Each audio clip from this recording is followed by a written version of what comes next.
இந்த அளவுக்கு வன்முறை உணர்வு இளைஞர்கள் மத்தியில் தலை தூக்கி இருக்குன்னா அதுக்கு என்ன காரணம்? அப்ப கொலை பண்ணா என்ன, அப்போ எவ்வளவு தண்டனை கொடுத்துருவாங்க? ஒரு 14 வருஷம், அப்புறம் நன்னடத்தை, பரோலு, இப்படின்ற மாதிரி செட் ஆயிடுச்சுங்க. இதுக்கு சினிமா ஒரு காரணம். தாதாக்களை ஹீரோவா நம்ம சித்தரிக்கிறோம் அப்படின்னும் போது அப்ப எல்லாருமே ஒரு தாதாவாகணும் அப்படின்னு தான் நினைப்பாங்க.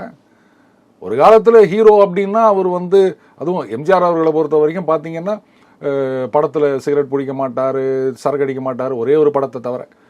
அது அம்மாவை மதிப்பார், தேசத்தை மதிப்பார், காவல்துறைக்கு மரியாதை கொடுப்பார். இவங்கெல்லாம் ஹீரோவா காமிச்சது போக இப்போ எப்ப பார்த்தாலும் பார்லியே உட்காந்துட்டு பாட்டு பாடுறவங்க, கரி என்ஜின் மாதிரி புகை விடுறவங்க, இவங்க தான் ஹீரோன்ற மாதிரி ஆகிட்டோம். கையில கத்தி இருக்கணும், 4 பேரை வெட்டணும், இவங்க ஹீரோ அப்படின்னு நம்ம காமிக்கும் போது அப்ப சமுதாயம் என்ன மாதிரி ஆகும்?